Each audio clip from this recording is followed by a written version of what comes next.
দর্শক, আমি আছি এই মুহূর্তে ঢাকা ময়মনসিংহ মহাসড়কের ভালুক উপজেলায়। এই ভালুক উপজেলায় প্রায় 9টি ফিলিং স্টেশন রয়েছে। আমি এই মুহূর্তে যদি আপনাদেরকে এই 9টি ফিলিং স্টেশনের চিত্র যদি এই মুহূর্তে দেখাতে চাই, তবে আমি এখন আছি এমকে ফিলিং স্টেশনে। এখানে আপনারা দেখতে পাচ্ছেন যে এই তেলের জন্য প্রায় সারাদিন কিন্তু অপেক্ষা করে এই সন্ধ্যায় কিন্তু এই পাম্পে ডিজেল আসছে। ডিজেল আসার সাথে সাথেই কিন্তু এই যে যে দীর্ঘ লম্বা লাইনে কিন্তু মানুষ দাঁড়িয়ে কিন্তু ডিজেল নিচ্ছেন এখানে। আমরা আপনাদেরকে দেখাতে চাচ্ছি যে যারা যারা শুধুমাত্র যারা নির্বাহী কর্মকর্তার কাছ থেকে ফুয়েল পাস নিয়েছেন তাদেরকে ড্রামে করে তেল দেওয়া হচ্ছে, অন্যথায় কিন্তু লাইনে কিন্তু দাঁড়িয়ে আছেন। আমি যদি একটু দেখাতে চাই, ভাই আপনি কতক্ষণ যাবত এখানে তেলের জন্য অপেক্ষা করছেন? তো ভাই 5 ঘন্টার উপরে। 5 ঘন্টা উপরে। হ্যাঁ, 5 ঘন্টার উপরে। তো 12:30টার দিকে আসছি। হ্যাঁ, 12:30টার দিকে, তাহলে এখনো পাইনি, পাবো কিছুক্ষণের ভিতরে। যেমনটি দেখাচ্ছিলাম যে উনি প্রায় 5 ঘন্টা যাবত এই লাইনে তেলের জন্য অপেক্ষা করছেন, তারপরেও কিন্তু তেল পাচ্ছেন না। আমি আরেকজনের সাথে কথা বলতে চাই। ভাই আপনি তেলের জন্য এখানে কতক্ষণ সময় অপেক্ষা করছেন? দুপুর 11টা থেকে। 11টা থেকে। জি। আর ফাতেমা ট্রান্সপোর্ট। জি। আজকে 3 দিন যাবত তেলের জন্য এই মাল লোড করে থুয়ে দিছি, এখন পর্যন্ত যাইতে পারতেছি না। জি। দর্শক, যেমনটি দেখাচ্ছিলাম যে এই লোক 3 দিন যাবত এখানে অপেক্ষা করছেন তেলের জন্য, তারপরেও সে তেল পাচ্ছেন না। তবে এইমাত্র এই এই পাম্পে ডিজেল আসছে। ডিজেল আসার সাথে সাথে কিন্তু এই যে যে গাড়ির লম্বা দীর্ঘ যে লম্বা লাইন, এই লাইনে কিন্তু তারা দাঁড়িয়ে আছেন, তেল নেওয়ার জন্য অপেক্ষা করছেন। যদি ভাই আপনারা কতক্ষণ যাবত এখানে? আমরা সকাল মনে করেন 9টা থেকে আসছি। কয়টা থেকে? আমরা ফবিটা কোম্পানিতে। যে সকাল 9টা বাজে সিরিয়াল দিছি, এখনো তেল ফুল পাই নাই। না,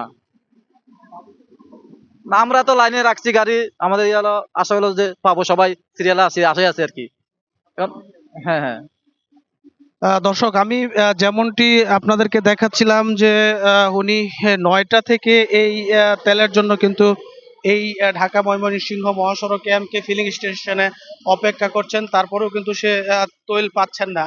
এখানে আপনাদেরকে যেমনটি দেখাচ্ছিলাম যে এখানে কিন্তু গাড়ির যে একটা লাইন, একটি দীর্ঘ লম্বা লাইন, এখানে প্রায় কয়েক কিলোমিটার পর্যন্ত কিন্তু এই গাড়ির লাইন হয়েছে।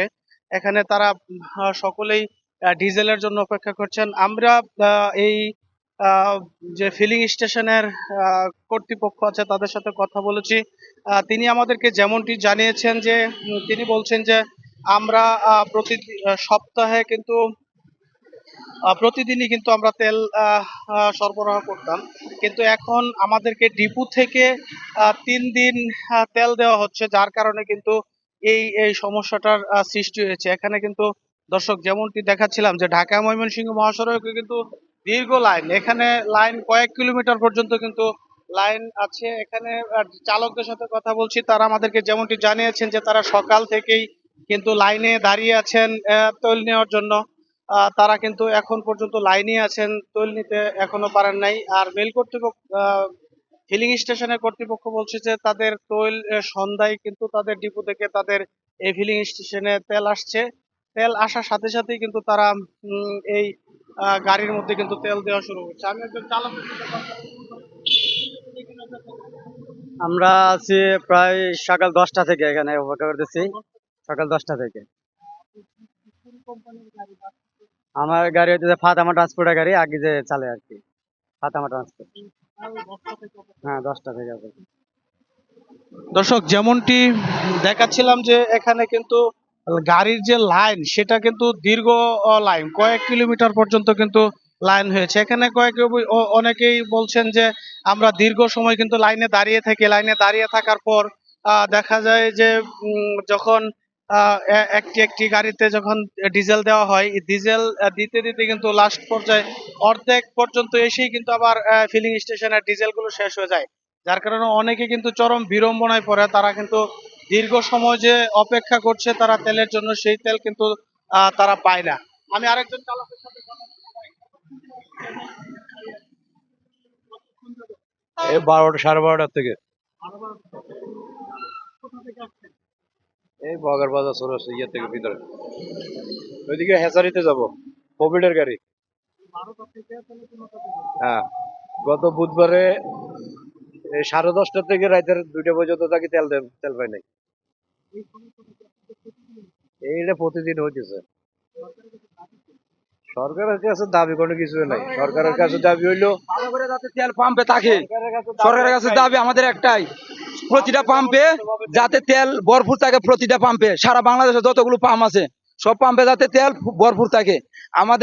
আমরা মনে করি 3 ঘন্টা 5 ঘন্টা 7 ঘন্টা পর্যন্ত লাইনে থাকে, তেল পায় না আমাদের লোকেরা। গাড়ি নিয়ে ড্রাইভাররা সারাদিন যদি ডিউটি করে একদিন তেল লইতে লাগে আরো একদিন, ডিউটি করে যদি আপনার একদিন তেল লইতে লাগে 2 দিন। এই অবস্থা কেমনে গাড়ি চালাবো বুঝেন? বলেন, আপনারা বলেন কেমনে গাড়ি চালাবে ড্রাইভাররা? আমাদের গাড়ি যদি একদিন ডিউটি করে আরো 2 দিন 3 দিন লাগে তেল লইতে। তেল পানা লোকেরা, তেলের লাগে কষ্ট করা লাগে ডাবল, ডিউটির জন্য কষ্ট করা লাগে কম, তেল লওয়ার জন্য কষ্ট করা লাগে ডাবল আরো বেশি।